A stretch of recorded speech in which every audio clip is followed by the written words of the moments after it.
Hello and welcome to Bedson and Coffey, Unfiltered, where we will be discussing fitness, lifestyle, healthy eating habits, relationships, gas station performance pills, answering romantic queries. You have anything else, Tyler? Is there anything? Do you need help with anything right now? Because I feel like I'm in a position where I can help you with it. I mean, and everything else that we come across as we go. But That's you know it. what it's going to be, right? It's going to be unfiltered.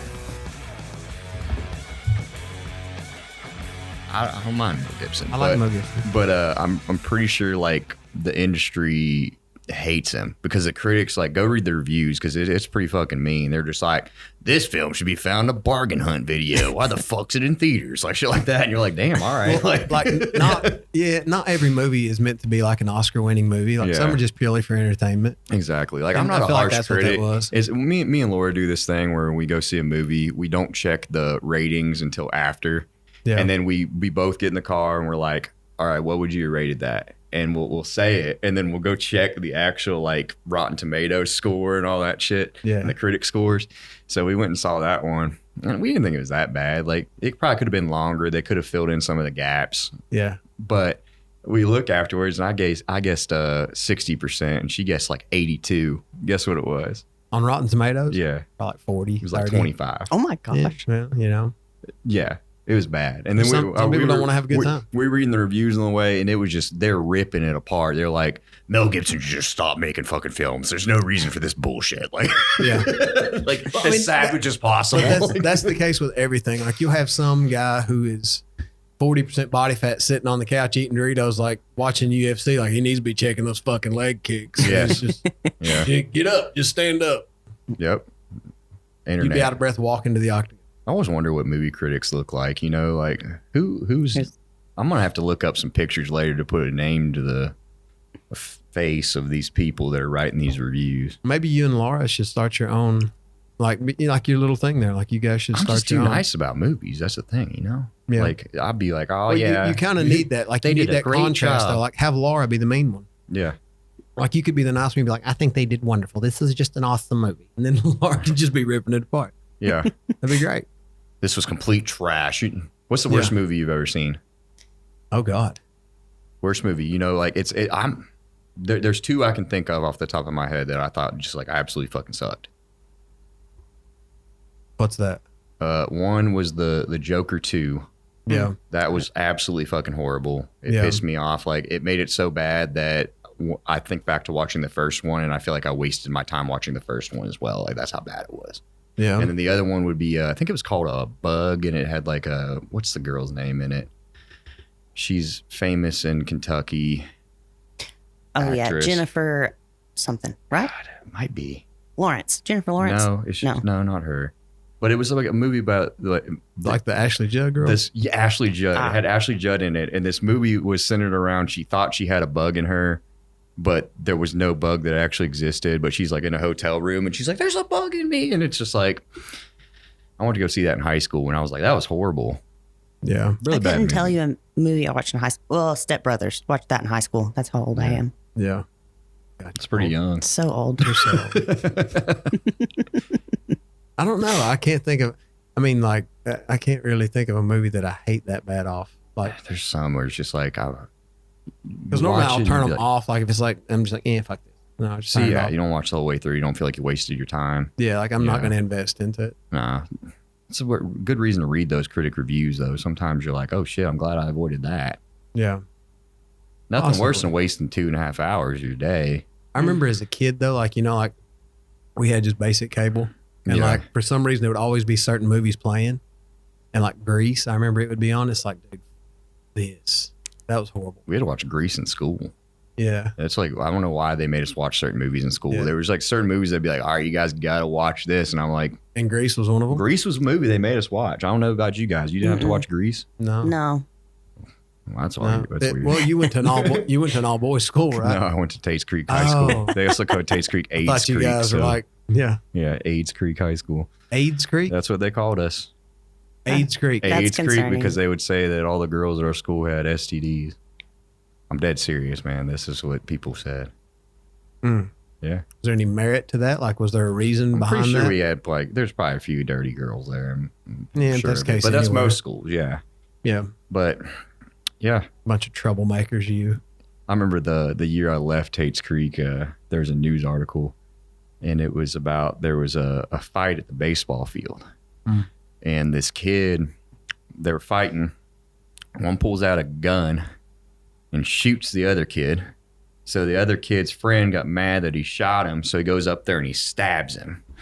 So I was like, what the fuck is happening at this school? And the man? guy with a gun let him stab him? No, it was, I guess so. Maybe I just practiced. I mean, did he just have one damn bullet? I think so. The kid came out from I mean, behind if him. I've shot I'd you like to and see your this friend's gonna situation. stab me, I mean, like, it's kind of like... It was well, kind of wild no. though, but then they figured out that the kid's like mom, the way he got his gun was his mom was a police officer and he took it from her. So it was like a big deal. Yeah, that's... Big issue. Yeah, but that's Tate's Creek High School. That's where I went to high school at. Yeah. Good times. Well, that's nice. Yeah. Well, today we have a special guest. We do. We want to say welcome to Jess Briggs. Jess, you want to tell us a little bit about yourself? Sure. What do you want to hear about me? Let's see. What do you do? Let's start off with there. What got you started? Just cup it with both hands. Like Oh my it's... gosh. Yeah. I fixed it. All right. Just cup it. Just hold it. You want to hold it? So, what got you started into fitness? Oh, Let's okay. kinda start I there. can start there. Yeah. Yes. So actually, I started going to the gym to spend more time with my now husband Yes. because at the time we were just dating and his job wasn't very flexible and the gym was very important to him. So I just started going to the gym. Yeah. But I didn't start getting serious until about 2020 when I signed up with Tyler. And honestly, I didn't have any aspirations really of anything. I just wanted to be more in shape. Just wanted to look and feel better. I remember that's when we started. Her little inquiry was like, I just want to get and look and feel better. And I was like, all right. So we got started. I think it was about a year in. We noticed some big changes. And I remember saying, I was like, have you ever thought about competing? And I don't think you even knew what it was. No, I mean, I just knew people like were really tan and wore tiny bikinis. That's literally all I knew. That's a big part of it. Yeah. Yeah. I mean, That's- that is part of it. But I didn't have any, I was like, I could never do that. I could never not eat certain things and only eat chicken and broccoli, which that's not what I eat, but broccoli hurts my stomach. Me too. It does. Same. Yeah. There's actually a big thing where a lot of humans can't digest broccoli because one of the things in a broccoli. So it's a very common. You know, broccoli is actually genetically modified. Really? Yeah. Like it there's several vegetables that come from like wild cabbage. Yeah. And it's all been genetically modified, and broccoli is one of them. Yeah. Like broccoli wasn't naturally occurring many years I ago. would say broccoli is definitely not my favorite vegetable. Like if I eat it raw, like if I eat raw broccoli in I'm a salad or something, messed up. I feel like I'm just swollen. Well, that's My like digestion's I'm pretty sure just kind of your body doesn't digest it, so it just sits there and rots. That's disgusting. Yeah, I'll pass on that. Yeah, me too. Moving I right prefer along. asparagus, but I anyway. like asparagus. Yeah. Yeah. Asparagus, Brussels sprouts, I love zucchini, Brussels sprouts. Green beans are easy. green beans. Yeah, some Yeah. fresh green beans, like the haricot vert. You know what I'm talking about? Oh, yeah. The fancy green beans. hmm That's and I like spinach too. spinach is good. Yeah. I do a cup of spinach in the morning with I like it with my egg. breakfast. Yeah, same. I put spinach in my eggs. on it. Saute it. Come on. Yeah. Give me a big handful of spinach. And it turns out that way. Yep, exactly. one bite of spinach. That's it. Yeah. So- Yeah, you go ahead. Ask me. So, like you said, you kind of did not know what was going on with competing, but I remember you decided to give it a shot. Yes. Very interesting times. You kind of get to learn the process. I remember that you asked a lot of questions, which is good. I always recommend to anybody that's getting into competing, ask questions. Absolutely. Know Absolutely. what you're getting yourself into, because if you go into that blind, it is a different world. Oh, Yes. absolutely. Yeah. Absolutely. And I think, the questions I asked you were good, things I needed to know, like basics, but I still feel like you never really know what prep is until you do it. Yeah, you have to actually experience it. You haven't experienced enough to really know what questions to ask. Right. Huh. There's a lot of things. It's like, you don't know that's a thing until afterward. Yeah. I'm like, oh, and yeah. part of that's on the coach, and I know how good of a job Tyler does with that. Part of that's on the coach to kind of try and give you a heads up for as many of those things that you don't know. Yeah. Yeah. And I think a lot of people forget about that too, because you have to compete to know what this is like. Right. You really do, to the fullest extent. So that is one of the biggest things. You have to be able to relate with other people. So answering those questions for you is very easy. And I kind of would tell you what to expect ahead of time, which was nice to be like, okay, well, that's normal. Like, I feel like complete trash and I don't want to get up and move things hard. And I think you do a good job of like sharing things on social media. You know, before we were like closer, before I knew you better, I would always be watching for your stories of, you know, oh, here's a little wisdom that he's sharing on his story. I mean, that was good for me. Absolutely. Yeah. I need to do that more. I used to do that all the time. Yeah. It's knowing how this works was a huge part of that. And it's a mental game. Yes. As you learned. And it's funny to me because like you went from a lifestyle client who had no aspirations of competing to building that mental over time. And you became pro in a very, very quick period in relation to many others. Yeah. What would you say kind of helped with that?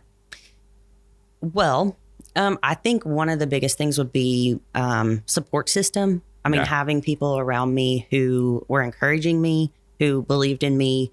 Because, you know, there's times, I mean, I know there's really confident people out there, but for me, there's times in prep that I'm not believing in myself. I'm like, this is not it. I don't look right, whatever. But having people around me that are saying, no, you're on track, and you can do this, essentially. But I do think the time period that I had from, you know, I was a lifestyle client for a year, decided I wanted to compete. And then we had a whole other year to prepare before my first prep. And so I think that was important for me.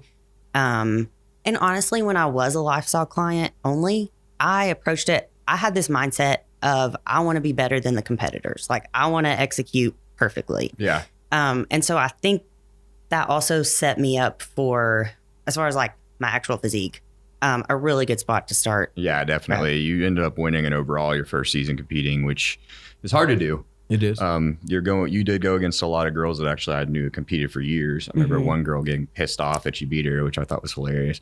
But that happens, you know. Yeah. People don't like to see people come into the sport and excel right off the bat. Yeah. It's often like an envy thing, in my opinion.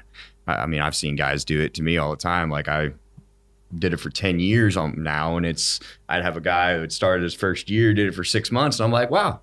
He's already surpassed me. When you get to that point, you know, like there are certain attributes that some people can excel a little faster. Yeah. You know, like you think of, you know, every athlete out there like a bell curve, you know, and there's going to be most are going to fall in the middle, and then there's going to be some outliers on either end. Yeah. And you got some people that just respond so well that in a short period of time, they've got such natural structure. They've got such a good response. Yeah. They can make up a lot of ground in a quick period of time. Yeah. I think one of the big things, like you said, was your support system. I know your husband, Brant, shout out Brant, because he really...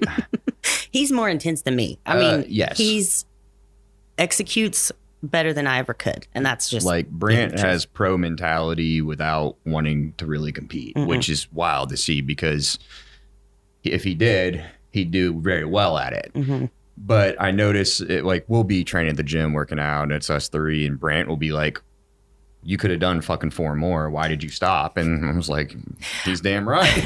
Like, and he says it before I do, you know? So I train legs Mondays and Fridays with him and Brant. And I tell people all the time, I mean, they just bully me. Like, that's literally what it is. Let's bully Jess. We are extremely mean to Jess while we train.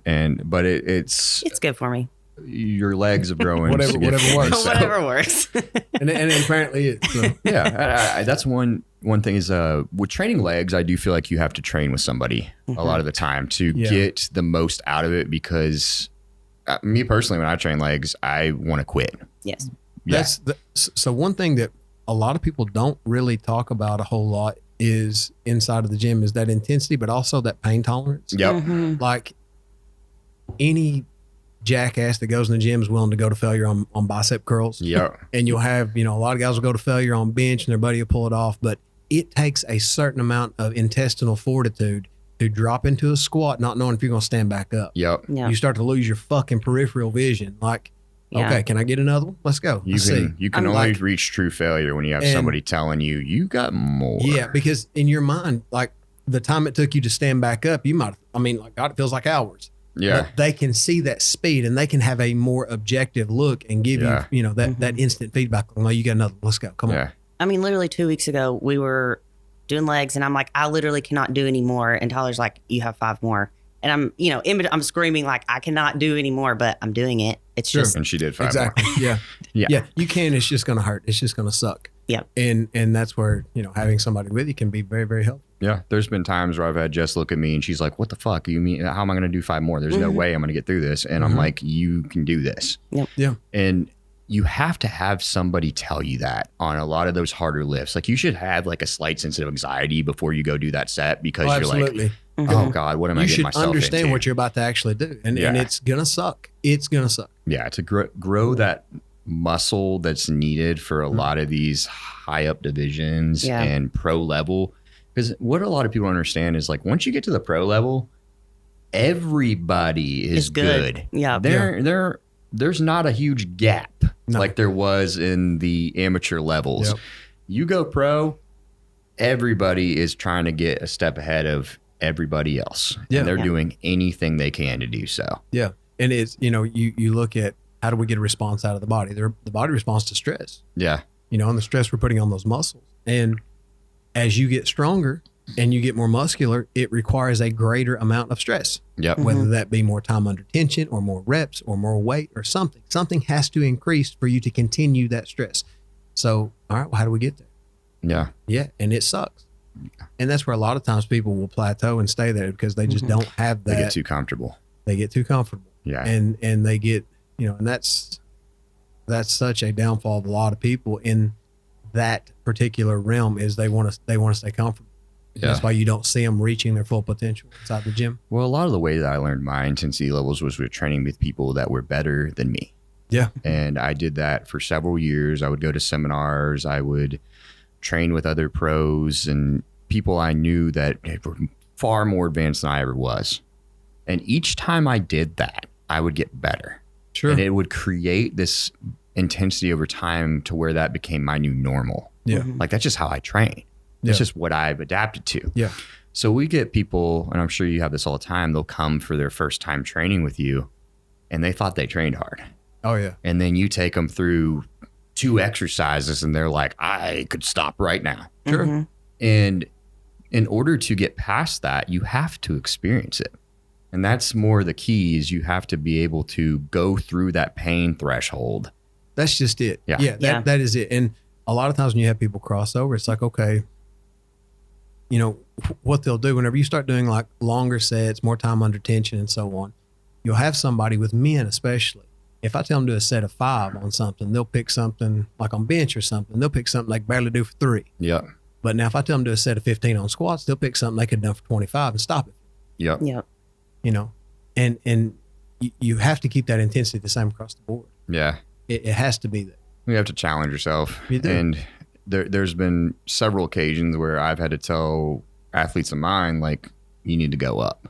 Mm-hmm. Yeah. And there's been several occasions where I've been training with my athletes and they tell me I need to go up. And I appreciate that. Sure. Because it is a tough thing to get out of that comfort zone that we put ourselves in. Nobody wants to do that. You don't want to go in there and obliterate yourself all the time, but it's making constant progressions. Mm-hmm. Right. And it's more mental than physical, in my opinion. It is. And I'll tell you something too that I've noticed really starting to come through over the last few years is everybody wants to sound like a fucking scientist when they talk about this. And the better you explain it, the more simply you can explain it. Or the better you understand it, the more simply you can explain it. But a lot of times they think they're starting to try and justify less intensity with, well, this is the scientific approach. This is, so-and-so said to do this exactly. It's like, yeah, but you still left 5 reps in reserve. Yep. Like, look at some of the guys trained from the 90s. Yeah. You know what I'm saying? And that kind of intensity. And look at that size and conditioning they had. Yeah. It's don't allow, don't overanalyze things to the point that you are losing intensity because, Yeah. Yeah. Well, there's also the difference between looking like you're training hard and actually training hard. Mm-hmm. And I see a lot of people, they send me videos and they'll be like squinting their face and making faces. But then I'm like, you still probably had about 3 more there. Yeah, that bar speed was still good, homie. Yeah, you were still flying. Yeah. Yeah, why? What happened there? Yeah. Yeah. And it's something of a realization. That's why I make a lot of people take training videos. Right. And they send them to me because I'm watching to see what every rep looks like from start to finish. Mm-hmm. And often what you'll see is they stopped because they were scared, not because they failed. Yeah. And you have to get out of that fear of getting injured or that pain and realize like that pain is forcing muscle growth. Absolutely. Yes. It's a good pain. Yes. And For me, once I start feeling that like panic, like true panic, you know, in your head, you're like, oh my God, I cannot do anymore. My legs are going to, you know, then I'm like, okay, I need to look at Tyler and ask for a number. How many more do I have? yeah, Because this is where I'm growing. yes. Yeah. This is where I'm. Usually- Everything else was getting me to this point, and now we're making progress. Yeah. Usually if somebody has a number too, it kind of puts them in the head. They're like, okay, I'm done whenever I get there. Yeah. And it's kind of, for me, it's a balance because like if we're training to failure, it's better for me to just say, Tyler, I'm not counting. You tell me when I'm done. Yeah.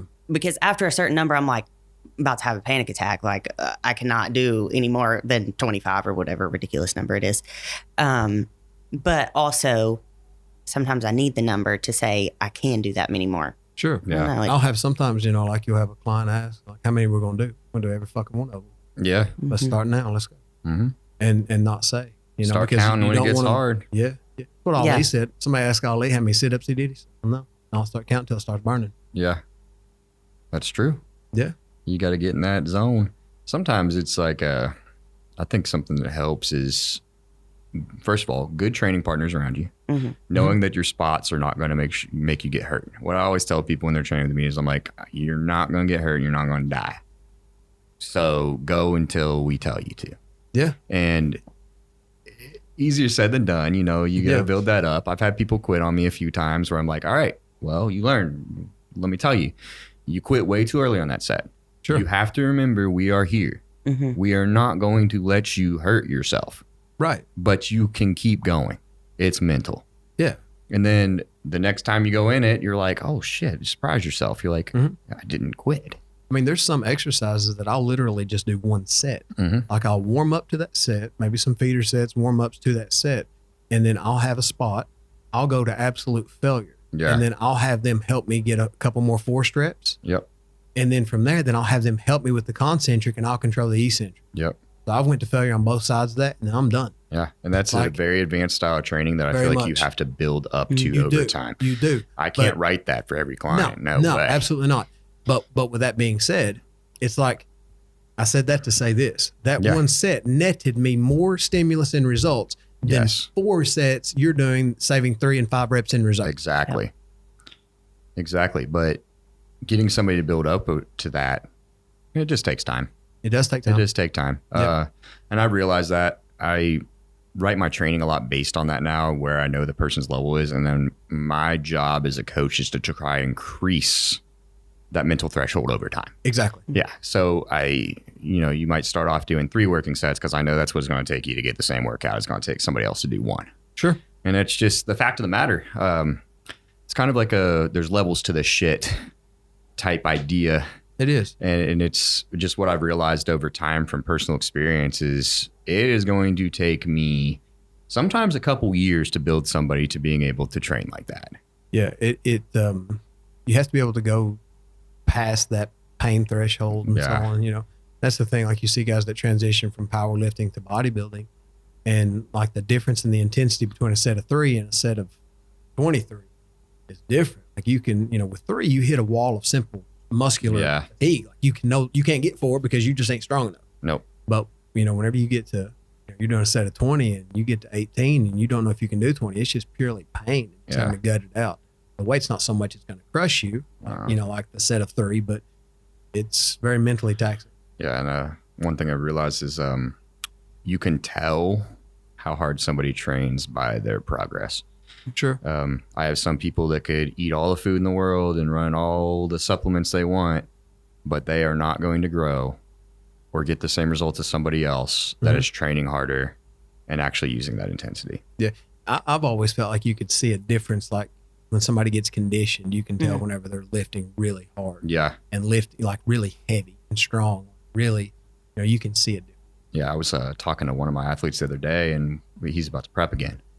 And he talked about how he felt he lost a good bit of size towards the end between two shows. And I was like, well, how hard did you train?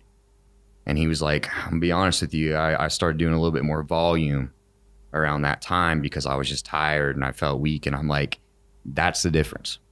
Sure. That is the difference. Those last 4 weeks where you felt tired and you decided to back off was what made the difference. Yeah. And I've had people say that too. They're like, well, I just decided, I wasn't getting a pump and I reduced weight and increased reps. It's like, you're not going to get a pump no matter what. You're not supposed to get a pump at that point. Yeah, you don't have the glycogen storage left to get a pump. You're not eating enough to get a pump. But beyond that too, it's like that's how you're not going to be able to maintain muscle nearly as well because you're lessening the stress.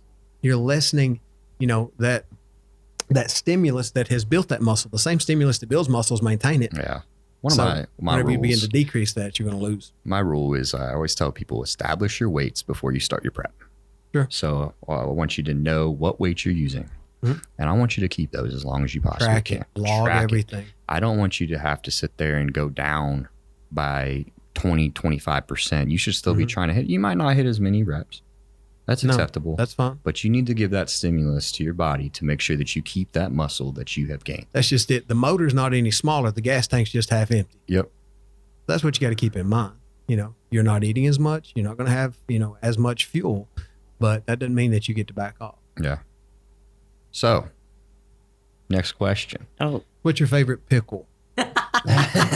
Yeah. So I'm wearing my pickle sweatshirt for Laura Bedson because she loves pickles. Just kidding. She doesn't. She hates pickles. But I do.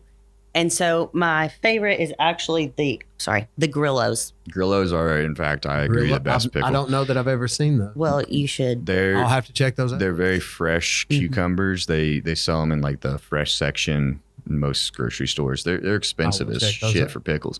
But it's kind of like, you ever been to Ted's Montana Grill? I have not. Okay, well, this isn't going to be a reference. You can understand that. But they're kind of like almost cucumbers still, but they are pickles. But they just taste very clean. I don't know how to describe it. Like they like crisp. It's a very crisp pickle. It's not like they've sat in that brine for months and months. It's like a luxury pickle in my opinion. Like a luxury pickle. That's a gourmet pickle. Yeah, luxury gourmet pickle. Yes. Go get you a Grillo's pickle. It won't let you down. Yeah. Okay. What would you say your second favorite pickle is? We'll attach the info so you can send a check, Grillo's for this. Yeah. I mean, honestly, just like a, Mount Olive pickle chip. It's like a normal pickle. Just a basic, that's what I grew up on. Like pickles. one you I put didn't on a grow up on cheeseburger. gourmet pickles. Right. So I'll buy the sugar-free bread and butter pickles sometimes. That was good. Yeah. I just like dill pickles, like bread and butter. I'm gonna be honest, pickles have got me through prep sometimes. Pickles help. When I'm real low on food, sometimes pre-workout, I'll have myself a pickle. You'll start to say too, pre-workout. That little bump in sodium. Yeah, bump in sodium. All of a sudden, I got some veins popping. I'm like, oh shit, I look good. And it's because of a pickle. We stopped somewhere. We were going somewhere. We stopped to work out, and I stopped at this gas station and grabbed some stuff. And I grabbed a pickle, and Katara's like, "Why are you eating pickles?" Well, one, they're fucking awesome. Your problem is, two, I'm gonna get me some sodium with this. Yeah. A little bit of sodium is and I wanted to do that instead of just eating a pack of salt. So, but I remember one time I was in prep. We were coming back from USA's, and we got stuck in Dallas to the point where they held our layover, and it was not going to come out till the next morning. So they got us in a hotel there, and I remember all I had left with me was like 2 bags of 7 ounces of chicken breast, and that's what I had to survive on. And I was like, motherfucker, this is going to be miserable because I wasn't going to get to eat my meals till the next day, and I was just going to have to tough it out. Sure. So at one of the places there, they had those pickle chips that they sell, and they're literally just pickles and some fucking pickle juice in a bag. And I was like, I bought one of those, and that literally like made my ability to get through the fucking night. Yeah. I can't tell you how many times like you're in a bind and you get like a couple of the packs of tuna. Yeah. And just a thing of the pickles, and you're just like, all right, this is good. I'm good. We'll be fine. This will work. We can make it. This will do. No, the pickles are one thing I really enjoy, but I've realized that a lot of people don't like them. Yeah. And it does surprise me sometimes. Like, Laura hates pickles. Hates them. If they put pickles on her sandwich, she fucking is depressed. Like, she is pissed off. Like sometimes she asks for not to have the pickles. I'm like, can you still get them and just give them to me? Yeah, ask them on the side. Two different types of people. Yeah. Yeah, Brant gives me his pickles. Really? Brant doesn't like pickles? Fucking weirdos. Do you like pickles, Eli? Of course I like pickles. Yeah. Normal people in this table. Yeah. Yeah, cool people. Yeah. Cool. Super cool. Cool people like pickles. At least I didn't do my Beavis and Butthead laugh. Hey, You're welcome. We're going to get you to do that before you leave, if that's a thing. Jesus, oh man. Why would you say that and not do it? I don't do it on purpose. It's when I'm with Laura and we're like just going back and forth, and you then guys just geeking out. Yeah. Laura's a comedian. I don't know if you've ever she's funny. Laura is. Yeah. When Laura gets in her zone and she knows people that she's around, she's hilarious, and it's hard to handle because I always tell her, I'm like, you need to go do like a comedy show or something. She's like, no, I only do situational comedy. There's no fucking way. But she'll say some shit at night. Sometimes I'm like, you have a whole skit you just did. Yeah. And you don't even realize that's a pretty good bit. You should write that down. Yeah. And she's like, oh no, I couldn't do that. Yeah. Yeah. I mean, she's got a sense of humor. She married you. True. You know? Look at me. No. So, what do you do for work? Yes. So that's a good point here. It is a good point. It's not something I share about a lot online because I try to keep it separate. Yeah. But I'm a licensed clinical social worker. So I work in the mental health field, and I no longer see clients directly. I'm more in management. So I oversee several outpatient clinics that provide, individual therapy, case management, school-based services. So mental health. Yeah. Which is a very good thing to be in this time. It is. Yeah. It is. Yeah. Well, I mean, honestly, even on this show, you and I could use a lot of help with that. Yeah. Yeah. Mental health is key. I feel like that does help you a lot with your coaching clients as well. Of course you it does. take on a lot of women. Like we hired Jess on, it's been over a year, and she does excellent with our general nutrition females. That is her expertise. She takes on a lot of girls that are just getting started into lifting from all levels, that, from somebody that has never dieted before to just wants the accountability, and she crushes it. Yeah. With this, I think people underestimate the mental side of it. Yes. It's everything. The self-restraint, I mean, this only does what this tells it. Yeah. And people break mentally long before their body's anywhere near breaking. So understanding that and being able to help them with that, sympathize, it goes a long way. Yeah. And I found, because I don't work with competitors right now. And a lot of my clients, I think that one of the biggest things I've seen is just helping them understand, like, the way that they're talking to themselves is impacting how they're performing. Yeah. 100%. So, people come to me and they're like, oh my gosh, I messed up. I'm such a horrible person. I feel so bad. I've failed. And I'm like, okay, you did deviate. Yes. But like, you got to separate your emotion from that and move forward. Like you cannot live in that. And if you keep telling yourself how bad you are, you're just going to keep messing up. Yeah, that's true. So. Yeah. And it's no different. Like, you hear the things you say to yourself. And I mean, if somebody else was constantly berating you and putting you down and everything else, that's not going to help your confidence. And it's even worse when you're saying it to yourself. And so many people can't grasp it. Yeah. It's like, okay, deal with it, digest that, learn from it. Let's move forward. Yeah. I see a lot of people when they'll check in with me and they'll mess up one time, so they think they just need to mess up the entire time. Yes. And it's like a self-sabotage thing where 100%. Yeah. I'm like, I had a guy message me the other day, and I was grateful he did. He was like, hey man, I messed up today. I forgot my meal one. There's this around. What should I do? Should I go ahead and cut some calories and cut my food for the rest of the day? And I'm like, no, I want you to just move on. I'm going to give you something to eat out today that is going to be suitable. And I want you to just move on with your day. Sure. I was like, I don't want you to do anything else. I don't want you to go do extra cardio. I don't want you to go starve yourself, because that's going to start a cycle. Yep. It always does. And knowing how people's mental health works and is something I think is key to being successful in this field. And it's something we talk about all the time. It's knowing how to make somebody progress mentally over time to go ahead and get better at following and being more consistent. Mm-hmm. That's it. And not falling into the black and white, like you just said, oh, I messed up. I ate one thing wrong today. Yeah. So I'm just going to mess up until my next check-in. No, you don't have to be black and white. Okay, I did this thing that was off plan. I'm going to get back on plan. That's it. One mistake isn't going to make you out of shape any more than one good thing is going to make you in shape. Yeah. Yes. It's the habitual, the day in, day out of it. So correcting that and getting back on, things happen. Something I see a lot of the time too is people beating themselves up in comparison to other people. Oh yeah, we talk about that all day. Very common, and I hear it all the time. They're like, I compare myself to this person. I just started feeling bad about myself because they look so much better than I do. And I don't think a lot of people realize how good they look. Sure. It's easy to compare yourself to people in a gym setting or on social media. But what I always tell people, and I always joke about, I'm like, if you want to go feel good about yourself, go to a Walmart or go to a beach. Sure. And you are going to be likely one of the most in shape people there in most situations. Yeah. And you have to realize that and put it in perspective. Everybody's moving at a different pace, but if you even go to the gym or follow a diet, you're doing better than 95% of people. You are. And people tend to be more objective with others and more subjective with themselves. Right? Yeah. Like when you look at yourself, like you seem to be looking through a lot of lenses, your doubts and your fears and your wants and your needs and all these things. So it's skewed, and that's why a coach is helpful because they can give you an objective feedback that you yourself couldn't. Yeah. But a lot of times people are guilty of comparing their chapter 1 to somebody's chapter 20.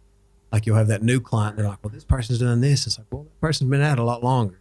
Yeah. And you don't know what that person's doing. You might be natural. They may not, they may be a little bit more genetically gifted than you. There's so many things to consider. So a fair comparison is where you were and where you are now. Yes. Yeah. And that's what I was literally just talking with someone the other day about this. Bodybuilding, the actual show, yes, you're being compared to other physiques. Sure. But if you spend your whole prep, your whole improvement, growing, whatever you call it, comparing yourself to other people, you're going to go crazy. You can 100%. only compare yourself to you. Yeah. Otherwise, you're going to lose sight of all of it. Yeah. That's something I've had to tell myself as a coach too, is you should always be trying to improve on your best self because bodybuilding is one of those things where you can't control who shows up. No. And even the best bodybuilders ever have losing records. Yep. Bodybuilding is the only sport that I know of where you'll have 50 people and only one winner. Yeah. So everybody else lost. Yep. So you've got so many guys like, okay, he was Mr. Olympia. Yeah, dude. How many times did he lose it? Yep. Look at how many times Dexter Jackson was in the Olympia and he won once. Yeah. So in the Olympia, he's had X amount of losses, but one win, and we still regard him as one of the best bodybuilders to ever live. Yep. Bodybuilding is an odd sport in that case. Well, that's a good example that I said Gillen, she won, is it 8 Olympias? Am I right? 8. She won 8 Olympias, but people don't realize how many times she lost before she won her first one. Sure. And you don't And think how long, she started when she was so young. Her first pro and show, how I'm good pretty they sure look she got, when they lost. Yeah. Yeah, which is crazy, Like, but her first pro show, I'm pretty sure she got like 10th place or something like that. And then it's like, some people get so discouraged by that and they think they're behind. And I'm like, it's kind of like you got to pay your dues type thing. 100%. The longer you do it, the better you are. And I try to get people to learn that over time. Like, I'm like, you can come in your best self and be your most conditioned shape and build the most muscle you can in your off season. And that's all you can do. Yeah. And it's up to the judges to decide if you did enough. Yeah. And one of the hard truths about this is everybody has so much genetic potential. Yeah. Most people will never actually see that because they won't they won't work hard enough to find out. Yeah. With what we're talking about earlier, dieting or seeking professional coaching and et cetera, they won't actually max out that genetic potential, which could be greatly higher than they thought. Yeah. But that cap isn't the same for everybody. Yeah. So you can do your absolute best and there's somebody out there that might be just a little bit better. Yeah. And that's just the nature of the beast. But you can always improve. And that's what you have to look at. You have to look at, okay, how much am I doing everything I can to be the very best I can and bring the best package I can to the stage? Yeah. That's all you have control of. At my last show I did at the Kentucky it's been over a year. At October, I went against the kid in my middleweight class, and keep in mind, I'd been competing in bodybuilding for a while, and it was his first show. Yeah. And this kid, if he was in condition and the best shape he could have been, he would have beat me. But he was backstage and it was me and him. And, you know, he was like, it looks like it's between me and you. And I was like, I'm going to be honest with you, man. This is your first show. Don't expect to win. But if you keep doing this, you'll be better than me in a year. Sure. And that resonated with him. And it was one of those kids. I'm like, you could be really good at this. It's just time, buddy. That's it. It's the only difference here. Yeah. I've just been doing it longer. Yeah. And it's a big factor I got to really put into people's head is you're going to get better with time. That's it. Takes a long time That's to all build it muscle. is. Mm-hmm. Takes a long time to build muscle. Even longer to solidify that muscle. Yeah. And to address imbalances. Yeah. To correct imbalances, to fill your physique out the way you need to have that look. Yep. There's just, I mean, there's so many things to consider. Yeah. So how do you manage bodybuilding and working with what you do? I mean, it might be, I realize a lot of people aren't able to kind of balance that work bodybuilding lifestyle. What kind of helps you to do so? Yes. Honestly, you just have to see it as a non-negotiable. Like you have to see, I have to do my cardio. I have to get my meals in. You know, I have to get my lift in at this time. And it's not that I started out great at that. I used to really, well, and I'm not going to say I'm perfect at this now, but I would, you know, if I had a hard day at work, I'd be like, I don't really feel like working out, so I'm going to rest. Well, you just can't have that mindset if you're wanting to excel. I mean, obviously, like you said, there's levels to this, and it really, depends on your goals and what you're comfortable with sacrificing. Yeah. So I know what my goals are and I can't sacrifice anything. So I just have to make it work. And I think, you know, we all have stuff going on, work, personally. And you just have to make it a lifestyle. And that's actually something I've really been emphasizing with some of my clients lately is I know it's a change. You're used to like going out with your friends and, you know, eating what you wanted, get what you wanted. Like, and it kind of feels like a sacrifice at first. Like, oh my gosh, this is taking away from my life. So you have to look at your goals and see, no, this is what's giving to my life. Does that make sense? Mm-hmm. Like, so I just think, for me, it was, okay, this is what I want to do. This is what I have to do to get there. So I have to find my own version of balance. Yeah. And that's been really, I mean, I say that really simply, like it's an easy thing to do and it's not. It's been really hard for me actually. You know, when I first started, like I said, with lifestyle, I wanted to be better than a competitor. So I've been all in for a long time. And I think that can lead to burnout. Like, you know, sometimes people talk about how you can't have balance in bodybuilding. Well, you can have balance. It just looks different than exactly right. Yeah. What a general nutrition client would look like. Exactly right. Exactly. Right. So you know, maybe you can, obviously not in prep, but maybe you can go to dinner with your friends, but you're not ordering like the fattiest, highest calorie meal. Exactly. You're ordering something closer to your meal you usually eat. Yes. Yeah. That's something we've actually talked about a few times because I encourage people to still live their life and learn how to do this long term. And even some of the top Olympians still are enjoying their life. Like Keon Pearson, in my opinion, is one of the best bodybuilders in the world right now. Mm-hmm. He still goes on vacation with his fiance, you know, and enjoys some food and takes a week off here and there. And he probably will still win another title.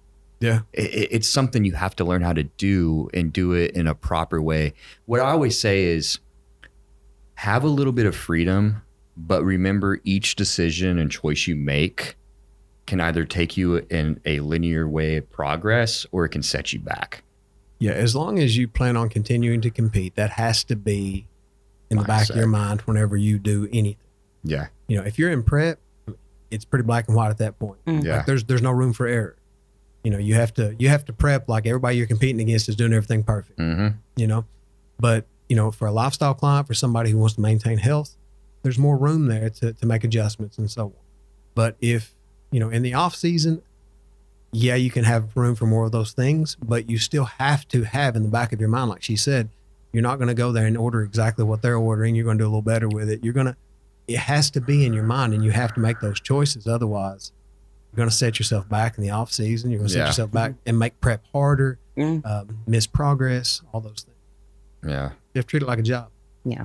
And I think it really is just perspective, for me, viewing like the opportunity to do bodybuilding, the opportunity to pursue competing, really is a privilege. And so if have that, if I'm looking at the big picture, like that's my perspective, then it doesn't seem like a chore to choose grilled chicken and rice and asparagus when I'm out on a Thursday with my friends, Yeah. It's when a lot of times we'll use the term sacrifice and so on, and that almost sounds negative. But it's like, if that's what you're choosing to do, that's not really a sacrifice. That's actually a good thing. It's leading you closer to your goals. Like we associate, so many people say, well, I can't do this or I can't do that. I'm choosing to do this. Yeah. I totally could. For me, prep and stuff is like locking yourself in a jail cell, but you get to hold the key the whole time. Yep. I could let myself out of here anytime. Yeah. But I'm choosing to do this. And I do think, for me, if I'm in prep, if Tyler says you're in prep, then I'm 100%. I mean, I'm one of those people, I really can lock in and just be a robot, which has its downfalls. So I'm hoping that I'm less of a robot in the sense of like emotions, because I can just turn it off and function, which at a certain point in prep, that's all you're doing. But it can be helpful. It can be helpful. Yeah. There's been a certain part in pretty much every one of Jess's preps where I think it's like, I call it, she goes dark. And she just locks in. You don't hear from her at all. She's struggling mentally, but she doesn't say a damn word. And then every week she gets better and better and better. Yeah. And it happens every time. Yeah. But we've had talks about where I'm like, listen, you just have to lock in right now and remember what you're supposed to be doing. Yeah. And that's what I was going to say is it's so easy for me to lock in prep. When I'm growing, it's just harder to lock in. And I don't know if that's true for everyone. But we had a really good conversation like last week about it, because I think this is true for me as a person. I think it's true for clients. You can say you're being 100%, and then when you step back, you're more about 85. Sure. Yeah. And so like last week, basically there was this whole situation where Tyler's like, I think you're in prep right now. And I was like, all right, well, I've not been executing as well as I think I have. When I step back and look at, okay, am I hitting every meal perfectly? So. And those little things add up, especially at the pro level. I think even at the amateur level, in a way, it's one of those things where I often go back to somebody whenever they compete, and I'm like, where did you slack off in the off season, or where could you have been better? And there's always an answer. Yeah. Some people won't admit it to me at the first part, but then, as we get into it, they're like, well, I would skip a meal every now and then. I wasn't doing my cardio as much as I should have. Yeah. I would skip a training session every now and then. Some days I wouldn't feel good, so I would go lighter. I didn't progress as much. I'm like, okay, well, these are the things we need to work on then. Mm-hmm. Yeah. There's a list of things you gave me that could have improved. So we need to improve on all of those. Yeah, consistency across the board. And I've made this comparison before, but the best bodybuilders just live like a dog. Yeah. You eat the same way, you do the same things. It's that structure throughout the day. I remember Laura, a year after she had turned pro, I remember we were sitting in a restaurant after somebody had competed, and we were just having a meal together. And I was talking to her because one of my clients at the time, he was coaching somebody, and he was like, hey, they admitted to me they messed up. It's the day before the show. What should I do? And I'm like, hey, man, it's just something you got to talk about to them, explain to them that they may not place as well as they could have, but this is how to improve, is to admit these things and move on. Mm-hmm. And I was talking to Laura, and I was like, did you ever like mess up in your last prep? And she's like, I had 2 extra rice cakes one time. And I'm like, shit, you would have never told me unless I asked. Yeah. But it was like something so simple. She still won. Sure. But I'm like, okay, well, that's a simple thing we can improve on. Like, it's a small mess up, but still it's a mental thing that you can work on. Absolutely. Yeah. So Jess, if our followers want to look you up on social media, where can they find you? Yes, I really just use Instagram. Yeah. And so my handle is just Jess Briggs _. Simple enough. Simple enough. Easy. Jess, we thank you so much for coming on today. Yeah, thank y'all. This has been Bedson and Coffey Unfiltered. Thank you guys for listening. Make sure to go follow us on social media.